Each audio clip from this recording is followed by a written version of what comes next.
So when we're talking about meditation, in fact we're talking about working with a part of ourselves which we don't normally pay much attention to, which we call our mind.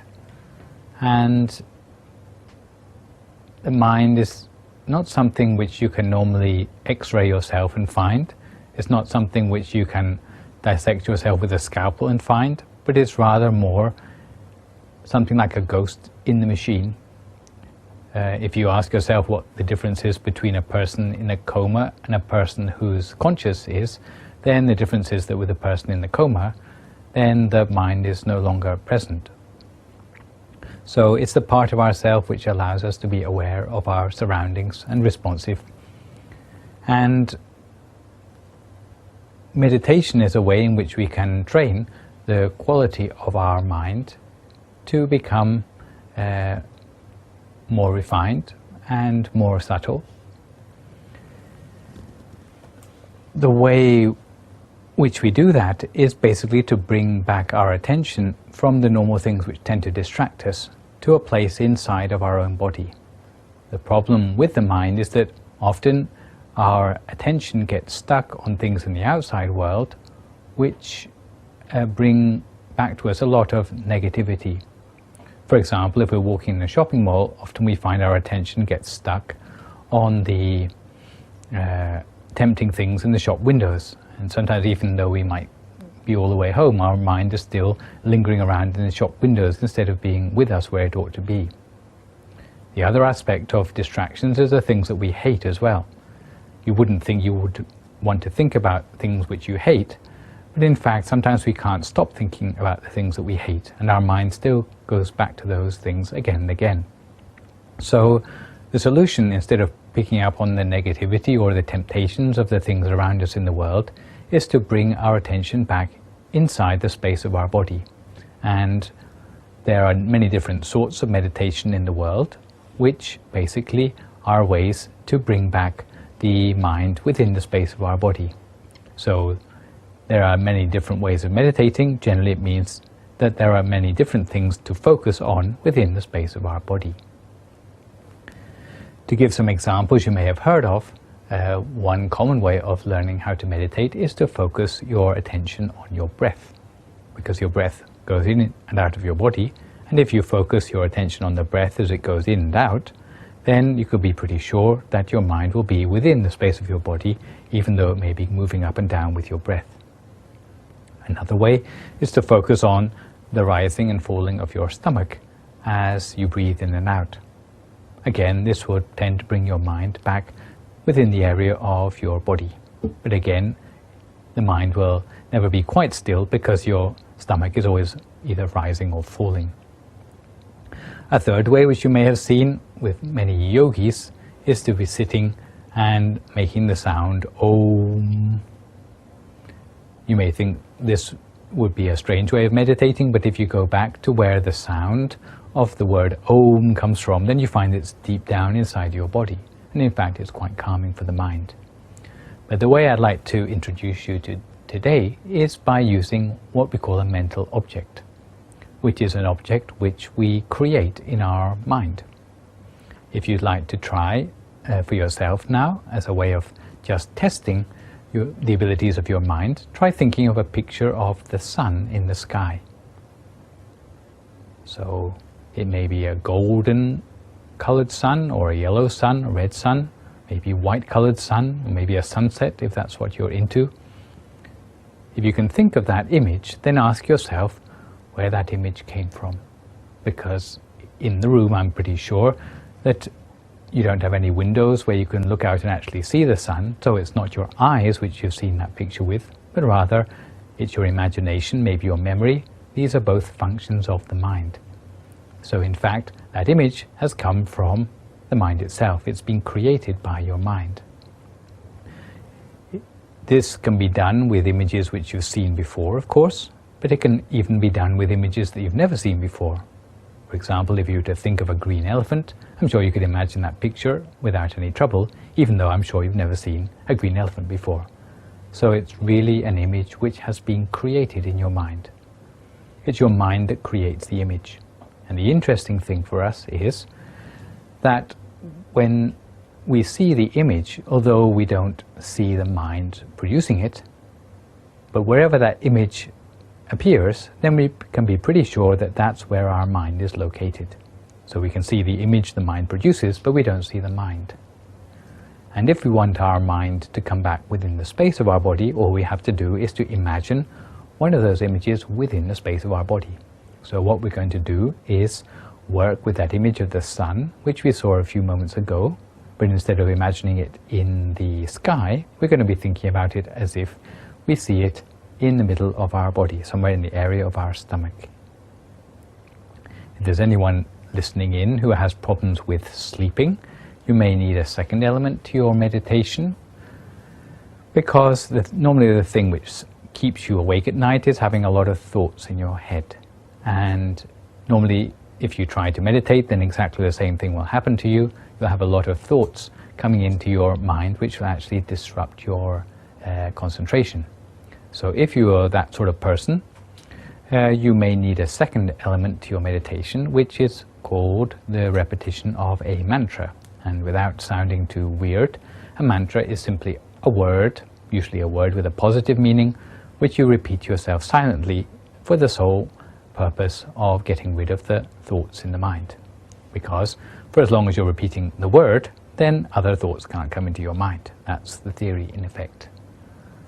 In our tradition, normally we use the word Samma Arahang.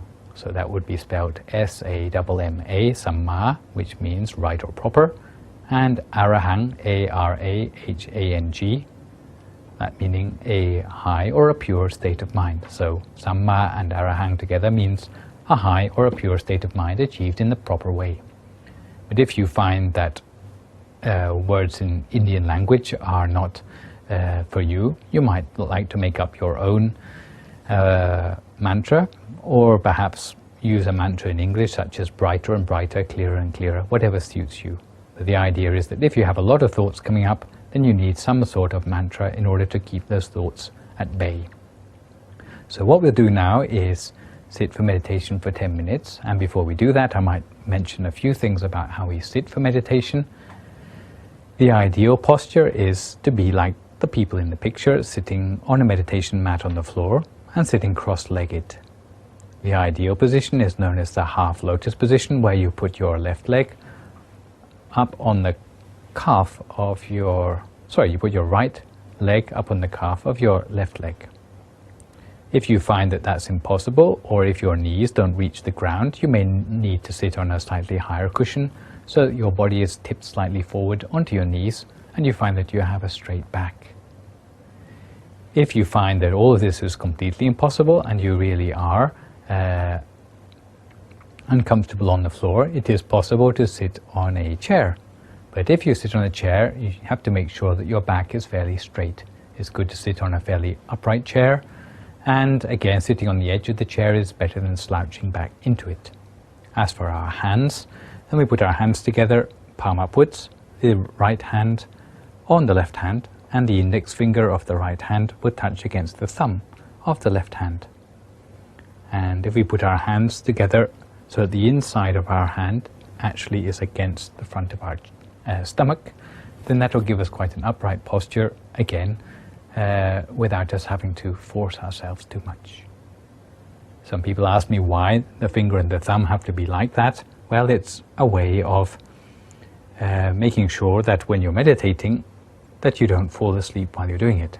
Because if you do happen to get sleepy, you tend to nod forward, and when that happens, the finger and the thumb will push together, and you have a trigger which, in theory, will wake you up before you fall into a mindless slumber. So we try sitting for meditation now for about 10 minutes, and what I'll do is I'll lead you through the practice so that you don't have to remember too much of the details. So we start by closing our eyes very gently, closing our eyes in just the same way we close them to go to sleep. We adjust our posture so that we minimize any possible aches or pains, so that we can sit for a long, long time without having to worry about whether we're comfortable or not.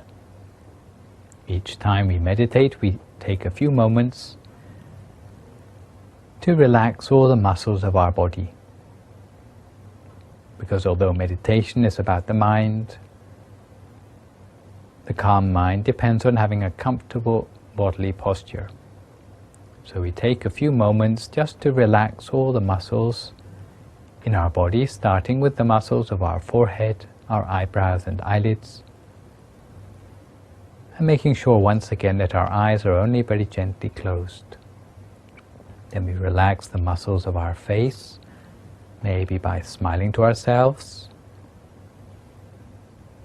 Make sure our jaw becomes loosened, relaxing our neck, and allowing our shoulders to drop to their natural height. Some people shrug their shoulders without even realizing it. Then we relax our arms and make sure our hands are not clenched. We relax chest, trunk and abdomen, the small of our back, both of our legs all the way down to the tips of our toes. So that all the way from the top of our head to the tips of our toes, there's no remaining part of our body with any sort of stress or tension anymore. Ideally, our body should feel as if it's starting to become very light in weight, or maybe as if it seems to disappear into the atmosphere around us.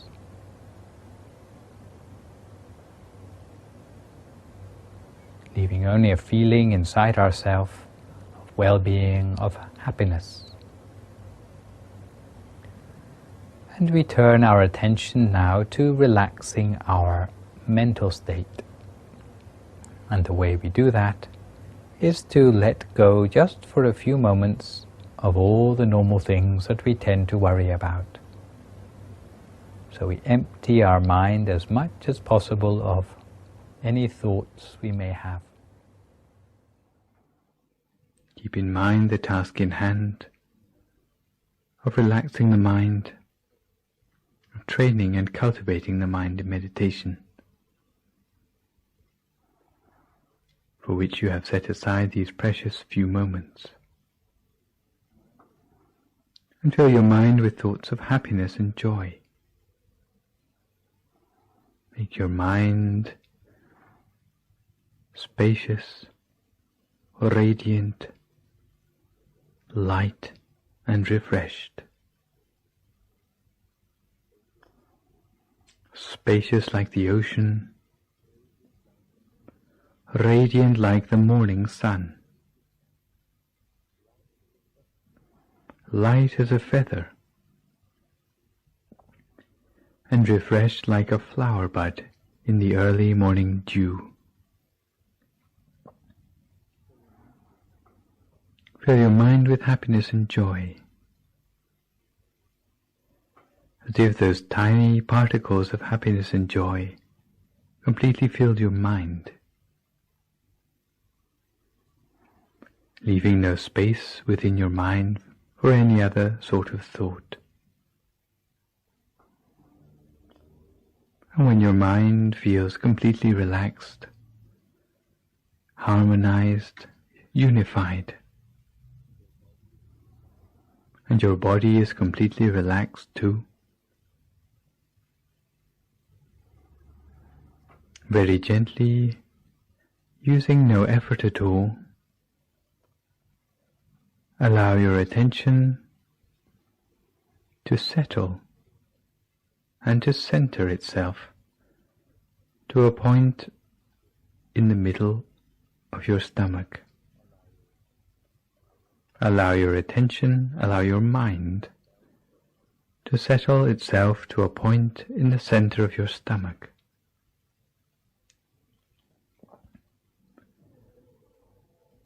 And maintain your mind there, at this point in the center of your stomach,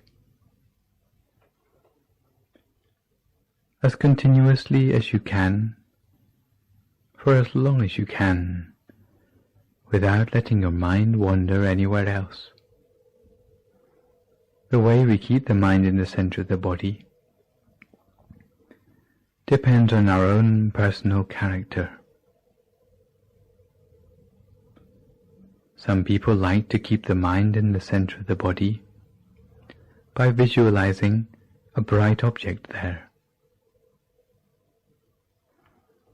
Other people prefer to keep the mind in the center of the body simply by observing whatever inner experience there is to be seen at the center of the body.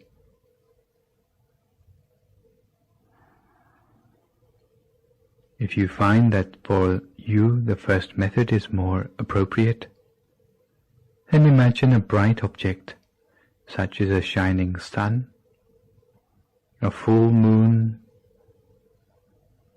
a shining star, or even a crystal ball, as if that bright object, the object of your choice, any one of the four, is floating in the center of your stomach. And imagine that object as continuously as you can, for as long as you can, without letting the mind wander anywhere else. Imagine with a soft and gentle attention. A second possible way of maintaining the mind at the center of the body is simply by observing without imagining anything, observing whatever there is to be seen at the center of the body. If there's darkness to be observed, then observe the darkness. If there are shadows to be observed, then observe the shadows. If there are images to be observed, then observe the images. And if there is brightness to be observed, then observe the brightness.